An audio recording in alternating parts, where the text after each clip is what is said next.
Okay, here we are at Turner Hall in Milwaukee, and I'm honored to be here with musician, actor, just an all-around entertainer, Jeff Daniels. Jeff, nice to see you today. Um, I always perceive you as an actor, and this is the first time I've heard of the music aspect. When did this all start? It's been going on for a long time. I bought a guitar in the 70s and moved to New York City, and just kind of that was what I did when I waited for the phone to ring for weeks and months at a time. It kept me sane, and I was writing songs back then and just throwing them into a notebook, no intention of anybody ever hearing them. But that's how you learn. And so I have a theater company in Chelsea, Michigan, called the Purple Rose Theater Company, and in 2000, 25 years later or so, they said, we could raise some money if you went out on stage with your guitar and sang your little songs. And it was like, ugh, okay. So that was painful, but I did it, and I enjoyed it. And now, 10 years later, I've played, a couple hundred gigs in between the movies and all that, and I really like it. I really enjoy it. And there's no band, it's just me. And a lot of stories, a lot of comedy, music. The guitar players can relax because I can get around. And I enjoy it. I really love coming to places like Milwaukee, and I'm going to go to Oshkosh later this week. I like bringing it to people, and if they're into it, then we'll have a good time. So they're all original songs? Yeah, pretty much. I've written a few hundred, yeah. What was some of your inspiration for some of the songs? It just things that go on in everyday life, things that I find funny, and then number two, will someone else find it funny? Which means, is it kind of is it a common truth? Is it, like my daughter is, and she's in college now, but she, that learner's permit thing, where the parent has to ride. So I wrote a song about what it's like to sit in the passenger seat with your daughter with a learner's permit. A blind date that goes wrong. A song called When You're 50, which is about, getting older, and when did Entertainment Tonight decide it was okay to announce how old people were? Things like that. That kind of, there's a song called The Recreational Vehicle, which is about a disastrous RV trip I took, which is about 15 minutes long, and it's very funny. And so I really, it's stuff that people can relate to, especially in the Midwest. And if it's funny, it stays in the set. Since you started in the 70s with the music and now there's music today, do you feel music has changed over the years, or what's your perception of the music industry today? Well, from where I sit, it's always changing, and the older you get, the less you understand what the hell the kids are listening to. But that's kind of when I was, listening to Led Zeppelin and all those guys, my parents, or Sinatra.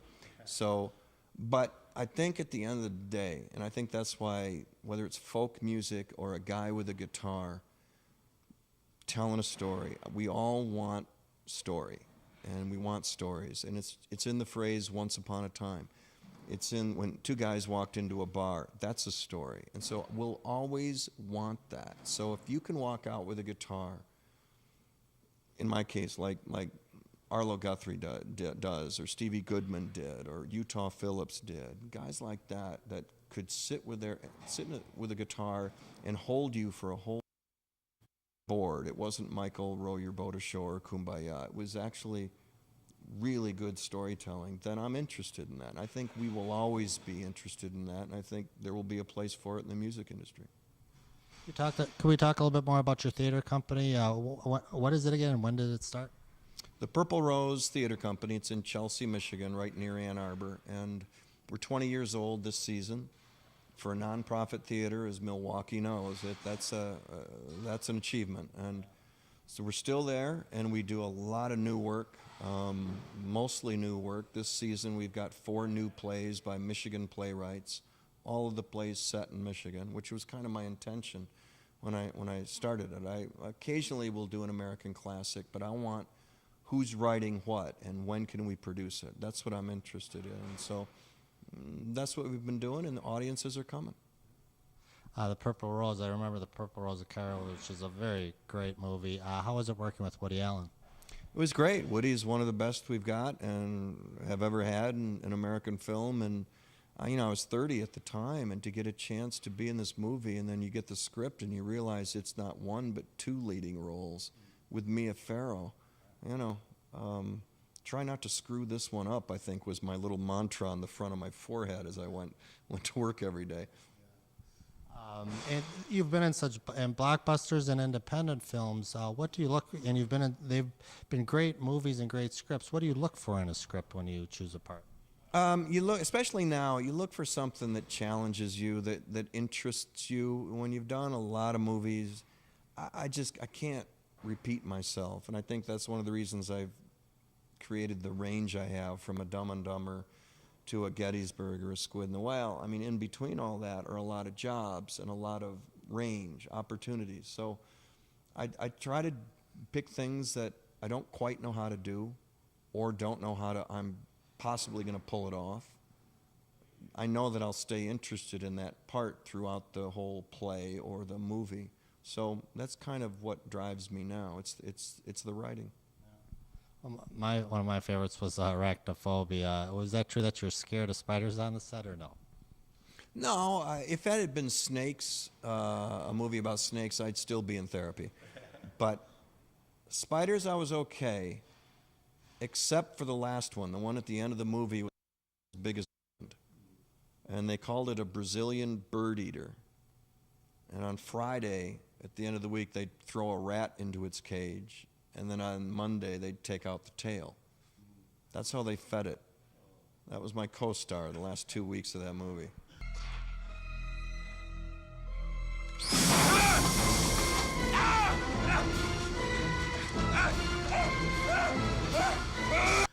But it came out good. It definitely came out a great film. Check cleared.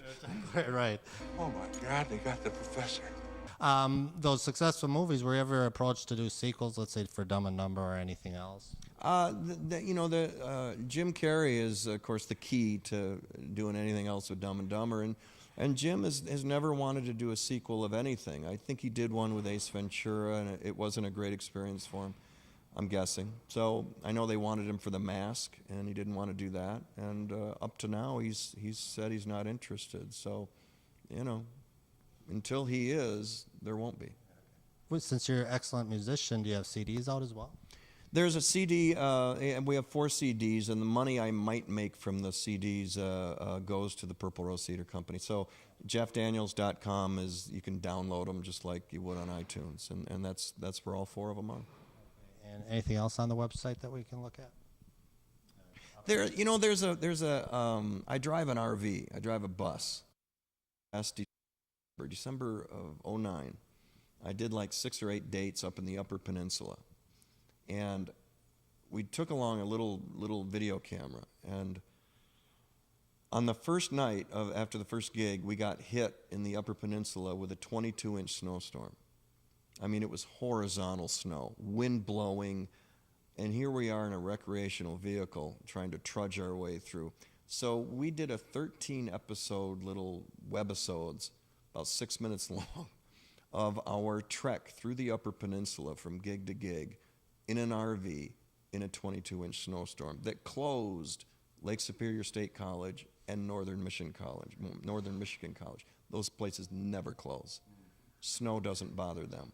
But this one did. And here we are going down, M28. And it's very funny.